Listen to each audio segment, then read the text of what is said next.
चलो बच्चों, तो आज हम लोग इंग्लिश का सेकंड चैप्टर शुरू करें, जो चैप्टर का नाम है we are not afraid to die if we can all be together. कि अगर हम सब साथ हैं then we are not afraid to die, तो हम लोग मौत से भी नहीं डरेंगे, मरने से भी नहीं डरेंगे। ऐसा चैप्टर का नाम है। ये चैप्टर एक छोटी सी फैमिली का है, जो फैमिली के मेन पर्सन और जो इनके नैरेटर हैं वो उनके वाइफ मैरी, उनका 6 साल का बेटा जॉनथन और उनकी 7 साल की बेटी सुजैन। ये एक छोटी सी फैमिली जिनका एक सपना था कि आज से करीबन 200 इयर्स पहले, ये स्टोरी चल रही है 1976 में, मतलब उससे भी 200 साल पहले, मतलब कुछ 1776 में जेम्स कुक नाम का पर्सन था। जेम्स कुक वो पर्सन थे कि जिन्होंने पूरे वर्ल्ड का एक राउंड लगाया था ओशंस में। पूरे पूरे वर्ल्ड का एक राउंड लगाया था, एक सर्कुलर राउंड 1776 में। और वही वही जो है एक्सपीरियंस वो ये नैरेटर लेना चाहते थे। नैरेटर अपनी फैमिली के साथ पूरे वर्ल्ड का एक राउंड लगाना चाहते थे ओशंस में। समुद्र में चलकर एक जहाँ से निकले हैं पूरे अर्थ पे एक राउंड घूम कर फिर से उसी जगह पर पहुंचना। ये कोई छोटी बात नहीं थी, लेकिन फिर भी वो ये करना चाहते थे अपनी फैमिली के साथ। और इसके लिए उन्होंने काफ़ी एक्सपेरिमेंट किए। वो खुद नैरेटर खुद एक अच्छे बिजनेसमैन थे, उन्होंने अपना बिजनेस भी छोड़ दिया और इनके ऊपर काम करने लगे। उन्होंने काफ़ी साल तक ट्रेनिंग ली। उन्होंने खुद अपने हाथों से 23 मीटर्स हाई और 30 टन जितनी भारी लकड़ी का एक बड़ा सा जहाज, एक बड़ी सी शिप बनाई उन्होंने, जिस शिप का उन्होंने खुद नाम रखा वेव वॉकर। उन्होंने खुद वो शिप बनाई और उसका नाम रखा वेव वॉकर। और उस वेव वॉकर को उन्होंने उसके ऊपर एक्सपेरिमेंट भी किए कि भारी से भारी तूफान और भारी से भारी लहरों के बीच में भी उन्होंने उसके ऊपर ट्राई किया कि ये शिप कहीं टूटेगी नहीं। इसके ऊपर पूरे एक्सपेरिमेंट किए और उसके बाद उन्होंने अपना ट्रैवल शुरू किया। तो ये ट्रैवलिंग था, कोई मामूली ट्रैवलिंग नहीं था। ये ट्रैवलिंग था, पूरे वर्ल्ड का एक राउंड लगाना था उन्हें। इस ट्रैवलिंग में उन्होंने पूरा ट्रैवलिंग कंप्लीट किया। उसका डिस्क्रिप्शन पूरे चैप्टर में नहीं है, लेकिन उनके साथ कैसे कैसे इंसिडेंट हुए, वो कुछ इंसिडेंट इस चैप्टर के मेन पॉइंट हैं। उन्होंने 3 साल का ये पूरा ट्रैवल प्लान किया था, पूरा अर्थ घूमना था, कोई छोटा मोटा काम थोड़ी था। 3 साल की ट्रैवलिंग थी, जिनमें स्टार्टिंग की ट्रैवलिंग उनकी बहुत अच्छी तरह से गुजरी। वो वहाँ पर अफ्रीका के वेस्ट साइड में केपटाउन तक वो अच्छी तरह से शिप में चलते रहे। वहाँ अफ्रीका के वेस्ट केपटाउन में उनके साथ 2 और साथी जुड़े, उनकी फैमिली के साथ 2 साथी जुड़े, जिनमें अमेरिका के लैरी विजिल थे और स्विट्जरलैंड के हब सिगलर। इन दोनों को ये एक्सपीरियंस था कि एकदम ख़राब मौसम में भी किस तरह से शिप चलाना था, क्योंकि अब जो इनका आगे का सफ़र था ना, वो था इंडियन ओशन पार करना। जो इंडियन ओशन अपने ख़राब मौसम और तेज तूफान, तेज लहरों की वजह से पहचाना जाता था। तो इतनी तूफान में भी किस तरह से आगे बढ़ना, ये उनको अच्छा एक्सपीरियंस था, लैरी विजिल और हब सिगलर को। इसलिए नैरेटर ने उन दोनों को भी अपने साथ ले लिया। अब वो केपटाउन से आगे निकले थे, अफ्रीका के केपटाउन से अब आगे निकले ही थे कि दूसरे ही दिन उनको हैवी विंड्स और जो है वो तूफानों का सामना करना पड़ा। और ये तूफान भी कोई 1-2 दिन का नहीं था, काफ़ी हफ्तों तक उनको इंडियन ओशन में ऐसे ही तूफान सहन करने पड़े। तूफान भी कोई छोटे मोटे नहीं थे। जो वेव्स थी, समुद्र की जो वेव्स थी, वो 15-15 मीटर ऊपर तक चलती थी। 25 दिसंबर का वो डे था, 25 दिसंबर 1976 वो डे था कि जब अब वो केपटाउन से 3500 किलोमीटर ईस्ट साइड पे चल चुके थे। वहाँ पर मौसम बहुत ख़राब था, एटमॉस्फेयर बहुत ख़राब था, फिर भी उन्होंने अपनी शिप में सभी फैमिली मेम्बर्स ने क्रिसमस सेलिब्रेट किया। क्रिसमस सेलिब्रेट किया और प्रेयर की कि न्यू ईयर तक सब ठीक हो जाए। 25 दिसंबर था ना कि 1 जनवरी तक, न्यू ईयर तक सब ठीक हो जाए, ऐसे उन्होंने प्रेयर भी की। तो सब ठीक हो जाने के बदले न्यू ईयर तक वो हालत और ज़्यादा ख़राब हो गई। उन्होंने प्रेयर तो की थी कि काश 1 जनवरी तक सब कुछ बदल जाए, तो बदला तो सही, लेकिन हालात अच्छे नहीं हुए, उल्टा हालात बिगड़ गए। 2 जनवरी का उनका डे था कि जब सीज में ओशंस में हाईएस्ट वेव्स क्रिएट होने लगी, एकदम बड़ी लहरें जो है वो तैयार होने लगी। उस वक्त शिप की स्पीड पहले इतनी ज़्यादा नहीं थी, फिर भी स्पीड को कम करने के लिए उन्होंने अपने सेल्स नीचे हटा दिए। सेल्स, वो जो शिप के ऊपर बड़े से वो पर्दे लगाते हैं जिनकी वजह से हवाओं से वो स्पीड बढ़ती है, तो उन्होंने वो सेल्स नीचे कर दिए। कुछ उन्होंने रोप के थ्रू कुछ एंकर्स पानी में डाल दिए। एंकर्स होते हैं ना कि जिनके थ्रू वो इतना भारी वजन होता है कि जिसके थ्रू जब वो पानी में एंकर्स डाल दिए जाते हैं तो शिप एक जगह टिकी रहती है, ज़्यादा यहाँ वहाँ नहीं, क्योंकि इतनी तेज हवाएं चल रही थी कि पूरी शिप यहाँ से वहाँ हो रही थी। उन्होंने पूरी तैयारी करके रखी थी। उन्होंने अपने लिए वाटर जैकेट्स तैयार करके रखे थे, लाइफ जैकेट्स उन्होंने तैयार करके रखे थे कि अगर बाय चांस कुछ तूफान आया और कुछ हो गया तो हम लोग प्रिपेयर हैं। और इंतज़ार करने लगे कि शायद कहीं तूफान आ न जाए। और वो सिचुएशन उनके लिए आई कि जैसे होता है ना तूफान से पहले की शांति, कुछ पल के लिए पूरा एटमॉस्फेयर एकदम शांत हो गया। और नैरेटर ने जो है वो देखा कि दूर से कहीं पर कोई हाईएस्ट कुछ माउंटेन्स हैं, कुछ दिखाई दे रहे थे, कुछ क्लाउड्स दिखाई दे रहे थे। पहले माउंटेन्स की तरफ, फिर क्लाउड्स की तरह उन्हें लग रहा था, लेकिन एक्चुअली वो क्लाउड्स नहीं थे, वो थी सी वेव्स, समुद्र की लहरें, जो इतनी ऊपर तक लहरें उठ गई थी कि जैसे आसमान में बादल लग रहे थे। और वो लहरें धीरे धीरे इनकी तरफ आती हुई और जोर से इनके शिप पर आकर टकराई। और जैसे ही इनकी शिप पे टकराई तो जो नरेटर थे वो जोर से उस शिप से उछल कर पानी में जाकर गिरे, समुद्र में जाकर गिरे। वो लहरें आप इमेजिन करो, जो आसमान तक की ऊंची लहरें, वो जोर से शिप पर आकर टकराई तो शिप की क्या हालत हो गई होगी।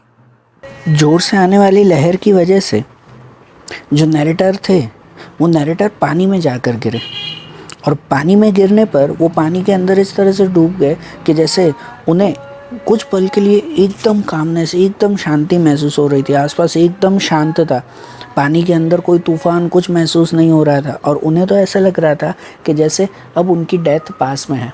कुछ पल के लिए उनके सांस लेना भी बंद हो चुका था और उन्हें तो अब लग रहा था कि अब उनकी डेथ पास में ही है, कि अब वो बच नहीं पाएंगे। लेकिन जिस तरह से पानी ने उसे अंदर वो चले गए थे, पानी में अंदर वो चले गए थे, उसी तरह से एक लहर की वजह से वो पानी से बाहर निकले। अचानक उन्होंने देखा कि वही लहर की वजह से उनका सिर एकदम से पानी से बाहर निकला। दूर उन्होंने देखा तो उनकी शिप पूरी बेंड हो चुकी थी, पूरी टेढ़ी हो चुकी थी, जो पानी में गिरने वाली थी। लेकिन शायद कुदरत ने ही उन्हें बचाया, नेचर ने ही उन्हें बचाया कि एक जोर की दूसरी लहर आई कि वो शिप भी सीधी हो गई, शिप भी फिर से सीधी हो गई लहर की वजह से। और वही लहर इतनी जोर की थी कि जिसने नैरेटर को भी पानी से फिर से बाहर की तरफ उछालकर, पानी की लहरें, समुद्र की लहरें आप लोग इमेजिन कर सकते हो ना कि इतनी ज़ोर से होती है कि नैरेटर फिर से वो पानी से बाहर जाकर उछले और फिर खुद ही वो शिप में जाकर गिरे। देखो, अब ये उनका नसीब था या उनका समझो कि भाई ये कुदरत ही थी कि खुद पानी की एक लहर की वजह से वो खुद ही जाकर पानी में गिरे थे। और वही शायद दूसरी लहर आई कि वही लहर ने उनको पानी से बाहर निकालकर जोर से शिप पे जाके पटका। वो शिप के ऊपर, शिप के डेक पर ऐसे जोर से जाकर गिरे कि जैसे कोई पत्थर आकर गिरता हो। वो गिरने से उनकी चेस्ट पे बहुत बड़ा इफ़ेक्ट हुआ। उनके दांत टूट गए, मुंह में से कंटिन्यूसली ब्लड निकलने लगा।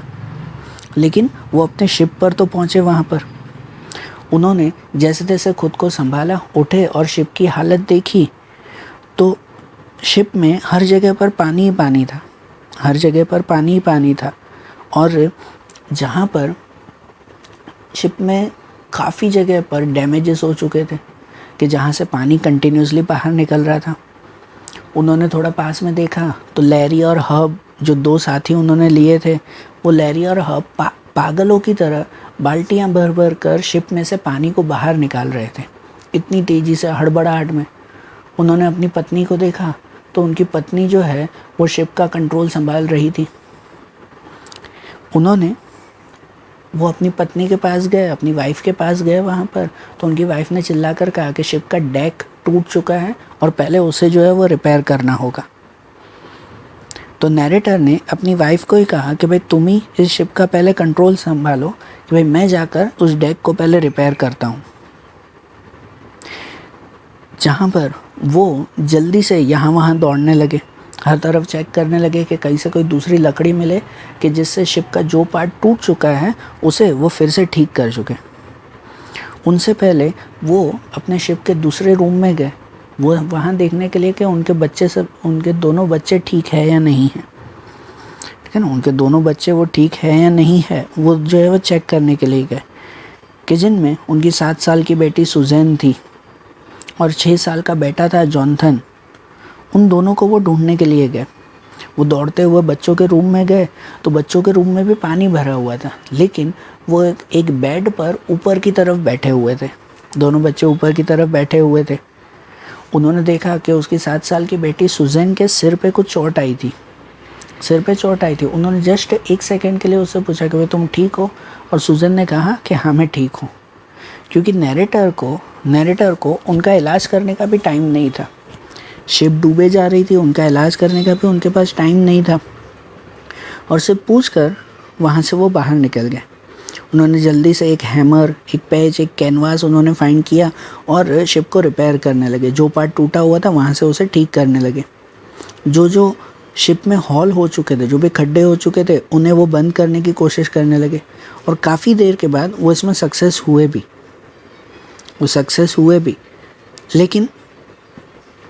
लेकिन शिप में अभी भी पानी था, और शिप का पानी बाहर निकालने के लिए जो पंप आते हैं वो पंप अब काम करना बंद हो चुके थे। पंप में जो है वो बिल्कुल अब वर्किंग नहीं हो रही थी, और दूसरे पंप उनके पास थे नहीं। फिर भी कि उन्होंने ट्राई किया कि शायद एक स्पेयर पंप उनके शिप में पड़ा हुआ था। वो जल्दी से जो है वो अंदर जाकर वो पंप ढूंढने लगे।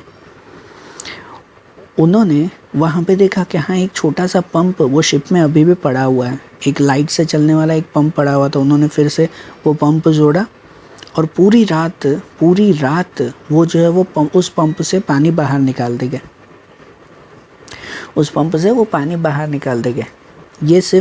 ये तो अभी एक दिन, सिर्फ 2 जनवरी का डे था कि जब उनके साथ ऐसी हालत हुई। इनके बाद वो 2 जनवरी के दिन वो तूफ़ान से लड़े, आई थिंक डेथ तक भी वो पहुंच चुके थे। और अब शिप में जो भी पानी था ना, पूरी रात उस पंप के थ्रू उन्होंने पानी बाहर निकाला। रात को जब वो सुजैन को, अपनी बेटी को देखने के लिए गए नैरेटर, तो सुजैन का सिर वो एकदम सूज चुका था, बहुत बुरी तरह से अब वो सूज चुका था। लेकिन क्या करें, अब यहाँ पर वो ठीक से इलाज भी नहीं कर रहे। उन्होंने थोड़ा बहुत जो फर्स्ट एड होती है वैसे उनका इलाज किया, उससे ज़्यादा इलाज करने का उनके पास अब टाइम नहीं था। 3 जनवरी तक, दूसरे दिन तक वो पंप कंटिन्यूसली चलते रहे। एक ही पंप वो कंटिन्यूसली चलता रहा और शिप में से ऑलमोस्ट पानी अब बाहर निकाला। उनमें से कोई भी सोया नहीं था। यहाँ अगर सोते भी थे पूरी रात तो कैसे कि अगर एक इंसान सोता था तो एक इंसान जागता था उसके, कि कब फिर से तूफ़ान आ जाए, कब फिर से जो है वो हालत ख़राब हो जाए, उसके लिए कोई भी एक साथ नहीं सोते थे। एक सोता था तो दूसरा उनकी जगह पर जागता था। 15 आवर्स हो चुके थे उसके बाद कि जब वो तूफ़ान अब थोड़ा सा शांत हुआ। लेकिन अब जो है वो 3 जनवरी को फिर से एक छोटा सा तूफ़ान जो है उनके साथ टकराया फिर से, छोटा सा तूफान अब वो उनके साथ टकराया। उनसे भी वो जैसे तैसे बचे, लेकिन अब हालत ऐसे हो चुकी थी कि शिप का डायरेक्शन जो है वो अब बिगड़ चुका था। शिप जैसे एक परफेक्ट समुद्र के बीचों बीच आसपास कोई ज़मीन या कोई क्या कहते हैं कोई इंडिकेटर्स थोड़ी होते हैं कि अब यहाँ से लेफ़्ट या वहाँ जाना है। भयंकर तूफान की वजह से शिप ऐसे मुड़ चुकी थी कि अब उन्हें पता ही नहीं था कि अब वो कौन सी डायरेक्शन में जा रहे थे। जो शिप का कंपास था वो कंपास जो है वो टूट चुका था। अब उनको ये मुसीबत थी कि अब हम लोग जा कहाँ रहे थे। रेडियो वो प्रॉपरली वर्क नहीं कर रहा था कि किसी को सिग्नल देकर वो वहाँ पे बुला सके। रेडियो प्रॉपरली वर्क नहीं कर रहा था, कंपास जो है वो टूट चुका था। और अब उनका कैलकुलेशन ऐसा था, नैरेटर ने अब कैलकुलेशन किया कि यहाँ से कुछ आसपास 2 आइलैंड थे, ऑस्ट्रेलिया के 2 आइलैंड थे, एले एम्स्टर्डम करके आइलैंड्स थे। अब उन्हें वो आइलैंड पर पहुंचना था। वो दिन भी निकल गया, 4 जनवरी आ चुकी, 4 जनवरी, और तब तक उनके शिप का कंटिन्यूसली वो बारिश और तूफान की वजह से उनमें जो भी पानी आता जा रहा था वो उसे निकालते जा रहे थे। 4 जनवरी का टाइमिंग था। अब धीरे धीरे उनकी शिप अब लेवल में आ रही थी, धीरे धीरे अब जो है वो ठीक हो रहा था। उन्होंने 2 दिन से तो जो घर के बड़े थे उन्होंने तो शायद कुछ खाना भी नहीं खाया था, सिर्फ बिस्किट खाकर जो है वो अपना दिन निकाल रहे थे। 2 दिन के बाद अब उन्होंने शायद पहली बार जो है वो खाना खाया। अब उन्हें ठीक लग रहा था 4 जनवरी, लेकिन शायद वो भी सुख उनका कुछ टाइमिंग के लिए ही था, क्योंकि शाम के 4 बजे 4 जनवरी शाम के 4 बजे और फिर से एकदम काले काले बादल जो है वो आने लगे वहाँ पर। कुछ एक आधी घंटे में फिर से तेज़ी से हवाएं चलने लगी और वो समुद्र में फिर से वैसे ही जो पहले लहरें उठी थी उससे भी बड़ी लहरें अब बनने लगी। एटमॉस्फेयर और ज़्यादा ख़राब होने लगा। पूरी रात फिर से उनको जागना पड़ा, 4 जनवरी की पूरी रात फिर से जागना पड़ा। 5 जनवरी के सुबह तक वो एटमॉस्फेयर तो और ज़्यादा ख़राब हो गया। अब तो ये कंडीशन हो चुकी थी कि जहाँ पर अब सबको फील हो रहा था कि शायद हम लोग बच ही नहीं पाएंगे, अब शायद बच ही नहीं पाएंगे। जो नैरेटर थे वो नैरेटर दोनों बच्चों के पास अंदर गए, भाई उन्हें दिलासा देने के लिए कि सब ठीक हो जाएगा, भाई तुम चिंता मत करो, कि कहीं बच्चे डरे हुए ना हो। लेकिन जब वो अपने 6 साल के बेटे जॉन के पास पहुंचा तो जॉन ने उसे धीरे से पूछा कि क्या हुआ भाई, हम सब मर जाएंगे। 6 साल के लड़के ने धीरे से पूछा कि हम सब मर जाएंगे। तो नैरेटर ने कुछ जवाब नहीं दिया, सिर्फ उसे दिलासा दिया कि नहीं सब ठीक होगा। फिर जॉन ने कहा कि हाँ हमें पता है कि हमें मरने से डर नहीं है, कि अगर हम सब साथ में हैं तो हम लोग मरेंगे नहीं, हमें मरने से डर नहीं लगेगा। जो चैप्टर का नाम ही है ना कि if we are together we are not afraid to die, कि अगर हम सब साथ में हैं तो हमें मरने से भी डर नहीं होगा। जॉन ने, एक 6 साल के लड़के ने भी उस नैरेटर को, अपने फादर को इतनी हिम्मत दी कि हाँ अगर हम सब साथ में हैं तो हमें तो मरने से भी नहीं डरना है। और नैरेटर ने भी अब ठान लिया, उस छोटे से लड़के, अपने बेटे के कहने पर नैरेटर ने भी ठान लिया कि वो अब इससे बाहर ज़रूर निकलेंगे, कि अब वो डरेंगे नहीं, वो इससे बाहर ज़रूर निकलेंगे। उन्होंने खुद वो शिप को फिर से संभाला, फिर से शिप में जो टूटे हुए पार्ट थे उनकी रिपेयरिंग की, अपना एंकर फिर से जो है वो शिप में अंदर डालकर और शिप को एक जगह रोका कि जब तक ये तूफ़ान सब ख़त्म ना हो। 6 जनवरी को ये तूफ़ान धीरे धीरे कम हुआ। लेकिन अब प्रॉब्लम ये थी, अब सब तूफ़ान ठीक हो चुका था, एटमॉस्फेयर क्लियर हो चुका था, लेकिन अब प्रॉब्लम ये थी कि अब शिप को ले जाना कहाँ है। जो बताया कि उनकी डायरेक्शन बिल्कुल बिगड़ चुकी थी और अब शिप में इतना फ्यूल भी नहीं बचा था कि उसे बाहर तक या कहीं तक पहुंचाया जाए। अब ले एम्स्टर्डम जो उनके आइलैंड थे, उस आइलैंड तक उनको पहुंचना था, लेकिन वो आइलैंड भी कौन सी डायरेक्शन में है वो उनको कोई भी क्लियर नहीं था। लेकिन नैरेटर ने हार नहीं मानी। वो खुद अपने इंस्ट्रूमेंट्स लेकर, मैप लेकर, टाइमिंग को चेक करके कि जब 3 जनवरी को ये तूफ़ान आना शुरू हुआ था, 2 जनवरी से जब शुरुआत हुई थी, तब से अब तक ये तूफ़ान में कैसी कंडीशन हुई, हम लोगों ने क्या क्या किया, इन सब के लिए वो एक प्रॉपरली कैलकुलेशन करने लगे। इस कैलकुलेशन में जब वो कैलकुलेशन कर रहे थे, जब वो मैप चेक कर रहे थे कि हमें कौन सी डायरेक्शन में जा रहा है, तब उसकी 7 साल की बेटी सुजैन वो उनके पास आई और उनको एक छोटा सा कार्ड दिया। जो उन्होंने वो कार्ड खोल कर देखा तो उस कार्ड में फैमिली ड्राइंग बनी हुई थी, जिनमें नैरेटर, उनकी वाइफ, उनके दोनों बच्चे की ड्राइंग थी और वो अपने फादर को थैंक यू कह रही थी कि वो साथ में है ना, तो हम लोग ज़रूर बच जाएंगे। देखो, फिर से उसकी बेटी ने भी नैरेटर को एक तरह का दिलासा दी, एक तरह की हिम्मत दी उस छोटी लड़की ने भी कि अगर हम सब साथ हैं तो हम लोग ज़रूर इन चीज़ों से बाहर निकलेंगे। नैरेटर को फिर से एक हिम्मत आई, वो फिर से अपनी कैलकुलेशन करने लगे कि हम लोग उस आइलैंड पर कैसे पहुंचेंगे। उस वक्त दिन के 2 बजे थे, 6 जनवरी दिन के 2 बजे थे और नैरेटर ने पूरी कैलकुलेशन करने के बाद लैरी को ये कहा कि अपनी शिप 185 डिग्री पर टर्न कर दो और वहाँ से चलते रहो। अगर हमारी कैलकुलेशन सही होगी तो शाम को 5 बजे हम लोग आइलैंड पर पहुँच जाएंगे। 2 बजे उन्होंने कैलकुलेशन करके कंप्लीट किया। अब इमेजिन करो, ना उनके पास कंपास था ना कुछ था, वो सिर्फ कैलकुलेशन करने जा रहे थे, एक अंदाज़ा लगाने जा रहे थे कि अगर ये अंदाज़ा सही हुआ तो हम लोग शाम को 5 बजे तक आइलैंड तक पहुंच जाएंगे। और इतना कह के जो नैरेटर थे वो अपने कमरे में जाकर लेट गए। आज शायद 4-5 दिनों के बाद वो पहली बार कहीं सोए होंगे और जैसे ही वो वहाँ पर लेटे ना तो उन्हें एकदम से नींद आ गई। इतने थके हुए और वहीं पर ही जो है वो नींद आ गई और उनकी नींद शाम को 6 बजे खुली। आंखें खोलते उन्होंने जब टाइम देखा कि शाम के 6 बज चुके हैं, तब उन्होंने खुद एकदम उदास हो गए कि शाम को 5 बजे हमारा आइलैंड छूट गया, कि हम शायद नहीं पहुंच पाए।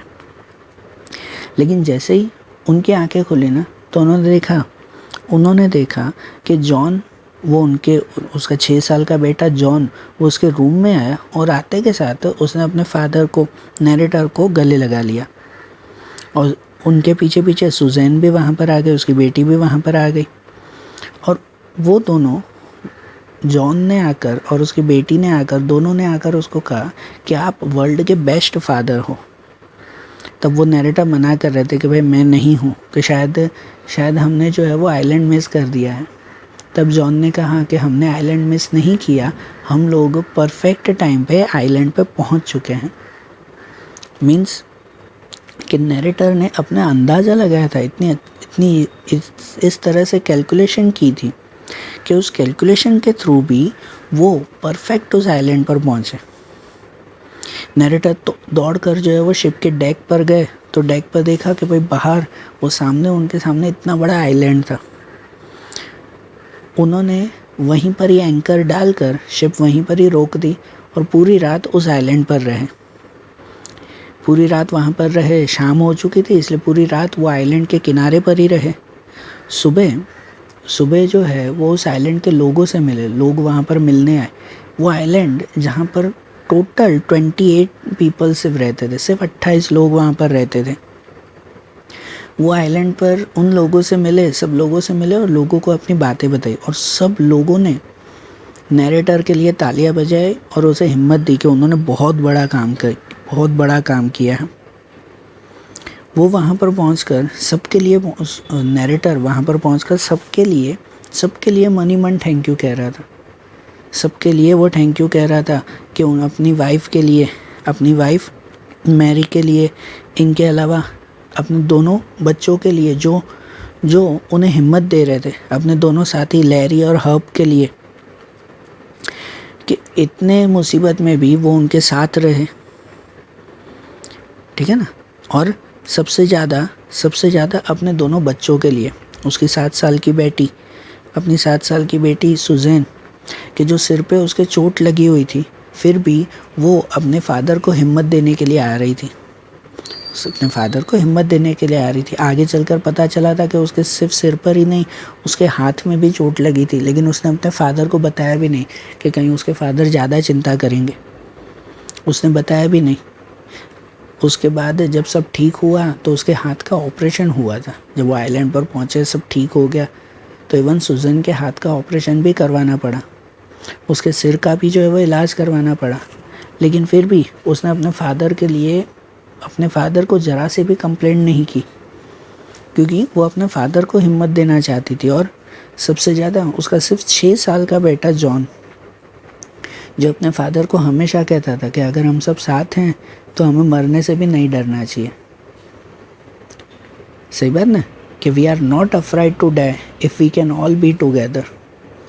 नैरेटर मन ही मन अपने बेटे जॉन को बहुत थैंक यू कह रहा था कि शायद वो ना होते, वो इन्हें इस तरह का दिलासा न देते, तो शायद इतने बड़े तूफान से वो बच नहीं पाते। ओके, तो देखो आज जैसे हमने इंग्लिश का ये चैप्टर देखा, ऐसे ही अब इंग्लिश के दूसरे चैप्टर्स हम लोग दूसरे वीडियोस में देखेंगे। Okay, thank you.